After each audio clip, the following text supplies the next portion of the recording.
The Senate has passed the big beautiful bill. Good news is they struck the ban on AI regulation at the state level. So there's that. I believe they also struck the provision that would prevent undocumented immigrants from benefiting from Medicaid. So there's that. That's wokeness. Bad news is the Medicaid cuts are still happening. 17 million people are going to lose health care. They also got rid of that provision selling off public land. Oh, that's nice. That's nice. Pretty good. ICE is funded like 3 times the Marines now. Is that true? Do you think this is America's century of humiliation? Yeah, no, I think so, yeah. This is pretty humiliating. Can this be reversed with a Dem majority? Shut the f*** up. What are you talking about? No, because the Dems are losers, and if they ever got to power, they wouldn't do it. You think the Dems are going to approve a massive tax hike on the wealthy? Come on. Did any Dems vote yes? In the Senate? I don't think so. J.D. Vance had to break a 50-50. The 3 Republicans opposing the bill were Tom Tillis, figured that one. Susan Collins figured that one. Rand Paul figured that one. Okay. Did Fetterman go to sleep? Fetterman voted no. The removal of the AI bit was like 99-1. Palantir was like, God damn it! There was a time in which they had to make a decision dealing with me and reducing the debt ceiling or giving pork and subsidies to Alaska. They chose to add more pork and subsidies for Alaska to secure that vote. You talk to your House colleagues. Do you think there could be some that will vote against this? I think they're going to look at it and see that it's much less conservative than it started out to be, and it's going to add much more to the debt. And so I think without question, this is not a fiscally conservative bill. And if you're someone who thinks the debt is a problem, I don't see how you could vote for this now. What do you make of the process overall? Do you think it was too rushed? I can't believe Republicans would increase the deficit. They've only ever done that every single time they possibly could. A classic 50-50. Yeah, we'll talk about Alligator Alcatraz in a bit. Oh, breaking news update from 9:53 a.m. PDT. It's no longer a one big beautiful bill. Shortly before Republicans voted to pass Trump's big bill, Democrats successfully changed the official name of it. Senate Minority Leader Chuck Schumer made a point of order on the floor and the title was struck. It is not a big beautiful bill, it is a big ugly betrayal. There we go. So there's your help from the Democrats. Yeah, chills. Ooh, I got goosebumps. Now that's something to write a book about. Gee, look at how happy he is. This is him right after he came up with that. Who the fuck cares about any of this gay Dude, listen, they passed the bill because they hate you and they hate America and they want America to die, okay? Any, like, moderate or policy wonk analysis of this is flawed on the fallacious assumption that Republicans are operating from the same... Like, can you imagine talking about a bill this way if it was made by, like, literal demons? Like, if there was a demon caste that took over Earth and they were like, here's our next big policy. And then it's like, make people eat poop. Poor people should fight in gladiator rings to get food. And then you've got like liberal policy wonks being like, this is reprehensible. You know, like at what point do you throw your hands up in the air? You're supposed to be like, okay, like we need a different category of language. Don't worry, guys. Hakeem Jeffries on the case. Nope, he hasn't showed up yet. Sorry. Riveting stuff. Okay, but how can Dems fight back? Well, they can't because they suck. But I don't understand what you mean. Like, how could they be less incompetent? By being less incompetent. Do you mean what could they do, like, vote-wise? Not much. Like, vote-wise, not much. They could probably, like, influence the votes of Republican senators by kicking up more of a fuss, though. But they're not, because they're, you know, Dems. They're giggling in there, they're having fun. Can we primary Hakeem, please? Why don't you do it then? Don't post about it. Can we? Who the is we? You run. You people and your rhetorical questions and your goddamn... If you're going to talk about it, then do it. People earlier in chat were like, this is huge. There need to be protests everywhere. Yeah, your ass ain't doing it. You're in a live stream chat before the streamer even shows up. You are not going out there and protesting, okay? You didn't even go to the protest in LA? Yeah, I was in Tehran. So you're telling me there's no replacement plan for the 17 million people losing their insurance? They'll be replaced with new people after they die. Because, like, more babies will be born to fill up all the empty houses. A really important moment for President Trump's legislative agenda. So much of what he does with the stroke of a pen in hopes that it gets through the courts. This is different. This is really it when it comes to what he wants. Congress to do. Actually, just hang on one second. Let's listen into the Senate.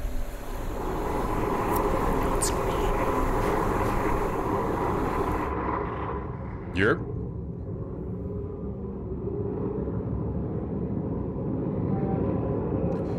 The bill's 156,000 words. No wonder nobody's read it. Lauren, I'm going to... Politicians never read bills. It doesn't matter how many words they're writing. You think they read this shit? Bills are written by special interest groups and lobbyists, handed to the politicians, and the politicians go, yep, and sign off on it. That's all. Maybe they get a staffer to summarize it for them. I'm going to go back to you. We see on the screen there, 50-50. This is what you suspected. Looking at this, at the chair there, yeah, it looks like it is the vice president. So we do expect a tie-breaking vote momentarily. Yeah, our team who is in the chamber, Dana, they are giving us some live updates, and I just want to preface this with the fact that until it's gavelled, nothing is final. You can hear the vice president here. What we are learning from inside the chamber is that Senator Rand Paul has voted no. We know that Senator Susan Collins no on this piece of several concerns in this. Exactly. Even Kamala Harris did as well. Phasing out green energy tax credits, money for the Pentagon, border security, detentions and deportations, a lot of money there. And it all voting against it for him, obviously. Making clear that this has officially passed. We did miss that quiet gavel by the vice president, who is the president. Weak little gavel. He tapped it. Very weak. Whenever I see shit like, I'm so frustrated because, like, this is like our Reagan moment. Like, this is going to set in motion so many bad things for so many people for so many decades. And I feel like if you watch mainstream news, you legitimately have a worse understanding of these issues than if you're watching, like, Cumtown or something. Like, the only thing you need to know is that Republicans are evil and Democrats are slightly less evil and also incredibly incompetent. Anything else is performative fluff. The wonkery is nice if you're like a nerd, like if you like numbers, like you're actually exactly 15.2 million people lose Medicare, but that's not really relevant, right? Like it's a binary. Either you or someone you know loses your Medicaid, not Medicare, or you don't, to you, you know? Apart from that, you just need to know that they're evil. Why that voice though? Because that's a nerd voice. Have you not heard a nerd voice? It sounds different, like emanated from you, I imagine, because it's bouncing off your skull. Do you think they're actually going to try to deport like 1 million people using the money from the bill? Oh, I'm sure they'll try. They're not going to get 20 million people, though. Not even close. 20 million? Are you paying attention? 20 million was the amount they said they were going to deport. Can't even beat Obama. Yeah. Yeah, give me Fox. Give me some gloating. We are in this. We are leaning on this. And without the tax cut, at what point will we get the final solution for immigrants? What's going to be the breaking point? Okay, this is everyone else being on notice. You're taking a timeout for the rest of the hour. Stop asking me rhetorical questions, okay? I can't see the future, okay? Stop. I don't care how nervous you are, all right? You people are going to give me a anxiety complex. Every time I look at chat, I want to see like a joke to bounce off of, and it's some 16-year-old having a panic attack, okay? Get your shit together. That was put into place by President Trump in his first term, if that's allowed to expire today, if this bill does not pass, that hikes taxes for 68% of working Americans. Right, and the biggest hikes would be for the lower household income. So, and also the pro-growth aspect of this, right? We want to grow this nation. We want to grow the economy, and taxes are a central part of that, particularly for corporations. Hold the vice president. Breaking the tie right now, which means they had some no votes from those Republicans. This bill, the big, beautiful bill, has passed because the vice president of the United States, J.D. Vance, has come to the Hill more than once thinking that he would do this. And when he showed up this morning, they were right. He would be needed. He has done it. Let's listen and see if there is any audio that we can take in. Okay. Pursuant to the order, 4 February 29, 1960, the hour of 12 noon having arrived, the Senate having been in continuous session since yesterday, the Senate will suspend for a prayer by the Senate chaplain.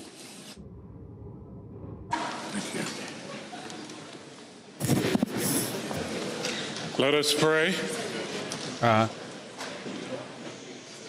Eternal, ever-blessed God,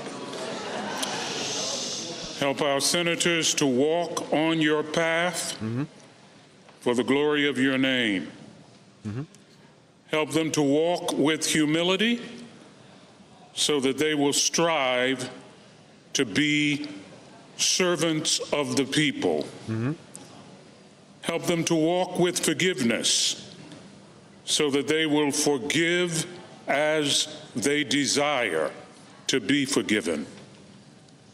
Help them to walk with courage so that nothing will deflect them from the way they ought to take. Help them to walk with endurance so that nothing may daunt or discourage them until they reach their goal. Lord, help them to walk with loyalty so that nothing will ever seduce their hearts. Chills. From their devotion to you. He's talking about Ted Cruz. We pray in your loving name. Amen. Amen. No, you people don't watch C-SPAN. Deep voice. They don't let you be Senate chaplain unless you've got a gravelly voice. And with that, we are watching now. The big, beautiful bill has passed on the vote, breaking the tie of the Vice President of the United States. And Charles, you were talking about the tax portion of this. What good does this do outside of saving what the president put into place with tax cuts that were monumental, really, for so many Americans across the country? What does this allow him to do going forward? This is the crux of it all, really, to be quite honest. It's the growth effect, the multiplier effect of businesses keeping more of what they earn, being able to invest that into future products and being able to invest that into employees. And that's what the It's crazy how evil borrowing as a concept is, man. It really does all get back to that. It's like this great Satan that has spawned out, like a guy who thought, listen, if investing money makes money, can't you just borrow money with a lower interest rate than the returns that you get from the investment and just do that forever? And that's the entire modern economy.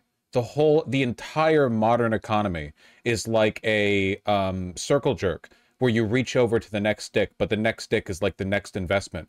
And in order to get you have to reach over to the right as well. And that's where you borrow from. The cum. You understand. The foundation of the economy is. And listen, obviously, it's one thing when you say things on the campaign trail and when you hope for things on the campaign trail. As we can see, this thing is very contentious. Just your conversation with Chip Roy shows that when it gets back to the House, there's going to be some more, fisticuffs or another Donnybrook, so to speak. But President Trump put out a post yesterday talking about the growth aspect of this, and I think that's what he's focused on more than anything else. Make the pie bigger, make the economic pie huge so that everyone can get a chance at an opportunity, because it's one thing to save taxes as a lower income home. It's another thing to have have more prosperity, to grow your job, to grow your business, to have a business, to start a business. And I think that's what the president's aiming for. Look, what you were talking about, and I want to get into it, Kennedy, at the very end of the Faulkner Focus, Representative Chip Roy and I were watching the lead up, the last few seconds of that final vote, and he said that the cuts that were put in place to make this deal, there are Republicans who, and I would assume he includes himself, are not happy about. And he's hoping that some of that, as Charles has just told us, can be, kind of put back in, I guess, by the House. But the cut down on Green New Deal, and they cut some of that out to make a deal today. The giveaways, this is Chip Roy, representative from Texas, talking. The giveaways furthering the Medicaid scam of, this idea that they're not just trying to get out fraud, but they want to just give money away, for Senator Murkowski of Alaska to vote yes for this. What are your thoughts on it? So a lot of that was offsets from Obamacare. So that was expanding Medicaid for states like Alaska instead of really reforming the system. And it is, the way they're doing it, it's still a Band-Aid. It's still a stopgap. And I think they really... Murkowski basically said, I'll only vote for this bill if you don't do the Medicaid cuts here in Alaska. You can do them in every other state, but I don't want you to do them in my state, because obviously they're, like, bad. Like, obviously we know we're evil. Just don't do them here.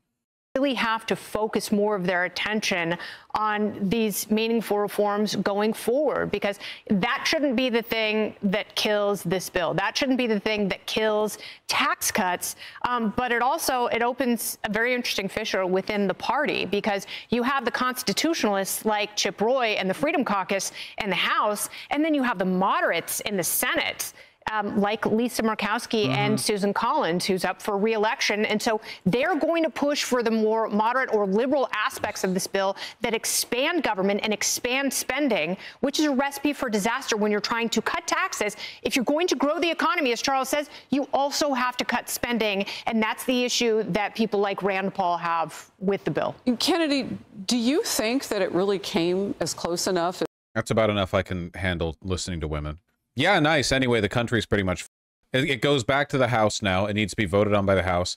There actually is a decent chance that Democrats could stop the bill at the House were it not for the fact that they're missing multiple seats because their 80-year-old reps died. Like there are gaps in a very closely split House, because 3 since the beginning of the year Democrats have died from being old. Doesn't spending boost the economy?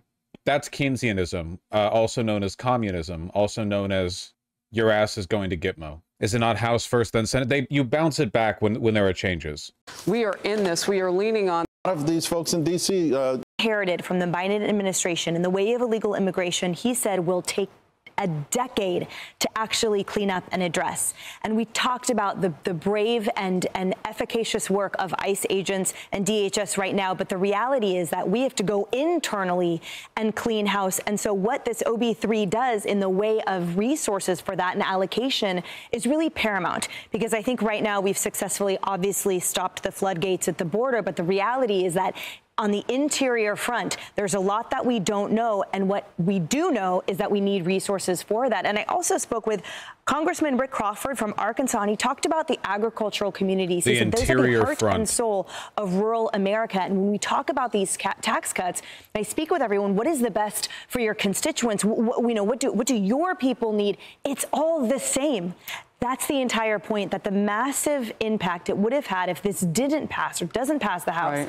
Right. It will be catastrophic and devastating. Child tax credit, families over 68%, small businesses, millions of them. So every single person affected. And the senators Mullen and Tuberville from Alabama and Oklahoma echoed the same. So it may not be perfect, but the reality is it would be devastating if it didn't pass.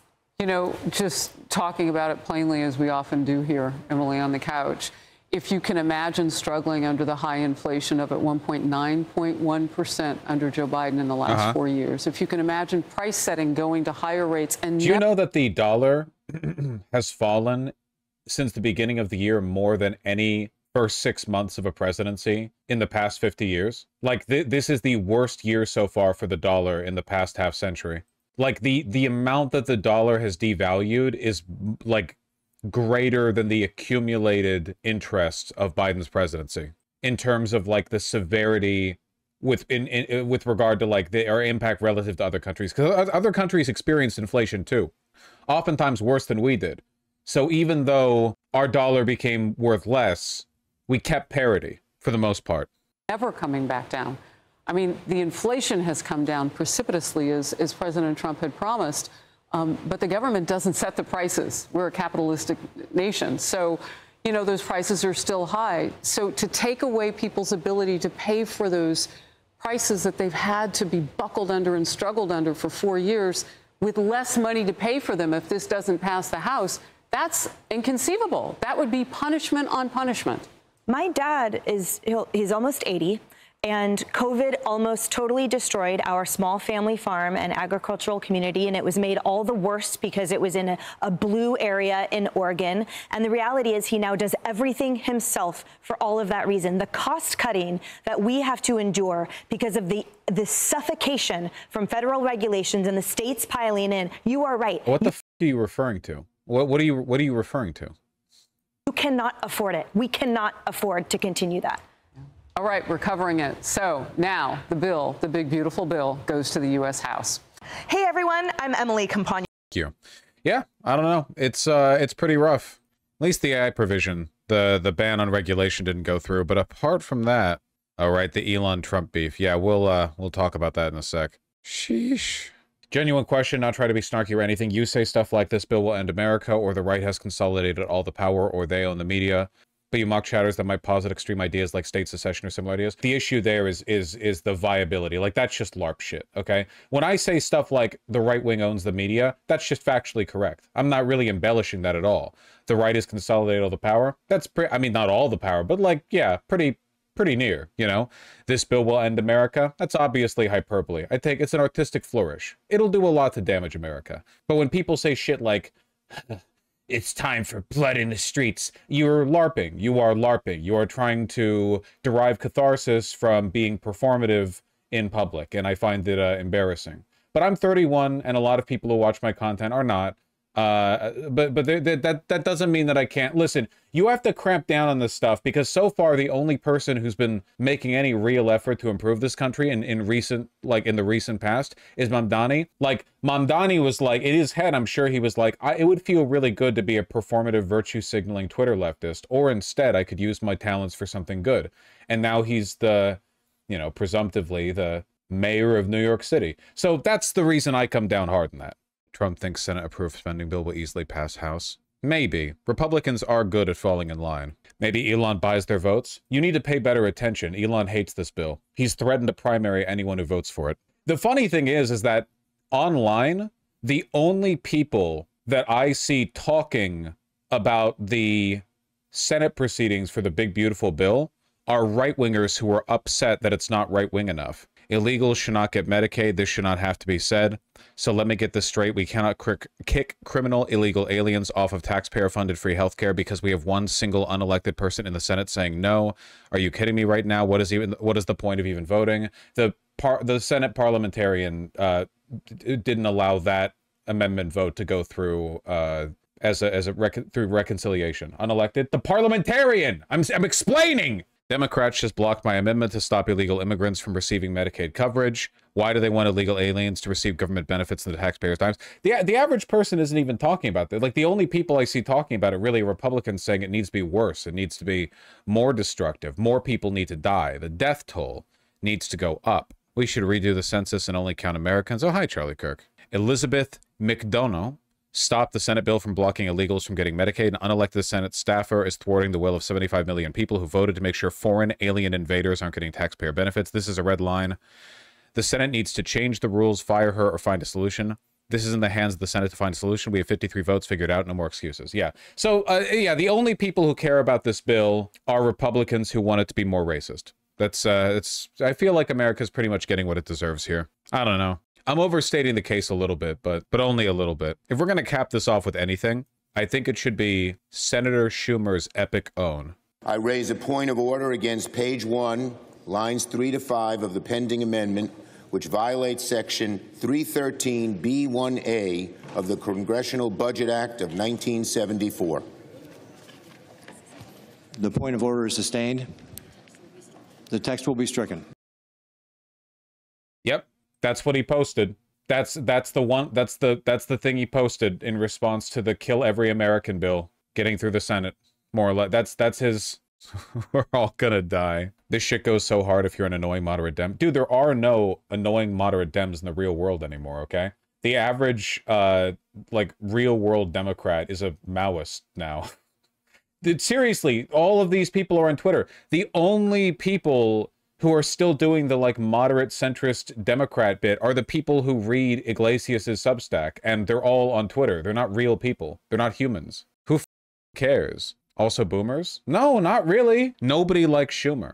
Anyway, yeah, it's pretty bad. Like there's no way to sugarcoat it. It's pretty goddamn bad. I don't really know what else to say. I mean, it still has to go to the House. I don't know if they'll find the votes. It might get altered. It might get passed back and forth a bit. The deadline's supposed to be July 4th. I don't know. We'll see how it goes. Maybe dumb question, sorry. It's okay. I know what chat I'm reading. Do the Twitter right-wing Nazis not care their family members could lose Medicaid, or do they not even know? They just don't care. They don't care. They absolutely do not care. There is nothing a Twitter neo-Nazi cares about less than the well-being of the humans in their life who have either been failed by them or failed them, okay? These are not people with loving homes. Vosh, would it technically be a genocide to outlaw living in rural counties? No, and I like what I like the direction your mind is going in. I agree. We do need to have plans for when the Democrats take power back. We need big, innovative, bold ideas. We're going to do like an American version of when the Soviets sent soldiers to like every rural village from Moscow to East Siberia, you know? They find people living in varying states, you know, anywhere in time from the 1900s to the 1400s, and they're like, you will read this book, you will learn this language, dropping airborne divisions into the mountains of Appalachia so they can storm local communities and introduce like the people's history of the United States to everyone. You will read this book. You will wear these glasses. But the kids can't read. Neither can you. What is this bill's passage actually going to mean for working Americans? Aside from Medicaid and SNAP cuts, will federal taxes increase? How does it affect income? A lot of people are going to lose Medicaid. A lot of people are going to lose SNAP. Work requirements are going to tighten significantly. If you're in a lower income bracket, you're going to make less money than before because taxes are actually going to go up for you. Like, well, not taxes, but your take-home pay is going to go down due to the average loss of other benefits, you know, because poor Americans benefit from like subsidies and shit. If you're wealthy, you get more money, so that's cool. It's a bunch of others. There's a lot of stuff in there, man. It's pretty much all bad. Like, there's nothing good in the bill. There's nothing, like, the bill is exclusively bad things. Oh yeah, they're adding a copay on Medicaid. They're adding a $35 copay on Medicaid. So even if your medical procedure is covered by Medicaid, you know, like if you're poor enough to get it, now you'll have a copay. $35. It's which makes no difference to the government, like budget-wise, but it is enough to make you unhappy if you're poor, which is the point. Unless you're wealthy. Wealthy people don't use Medicaid. It will piss off so many MAGA voters. Nah, it won't.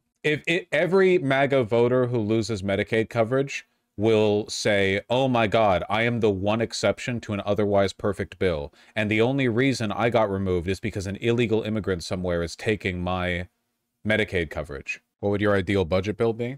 My ideal budget bill would probably be written with like crayon and feces, or maybe blood, possibly. It'll lock me in a room for 12 hours. I'd come out with some shit that looks like it was ripped from the pages of the Necronomicon. It would be bad to implement it, but it would be mostly bad for the right people, if you understand what I'm talking about.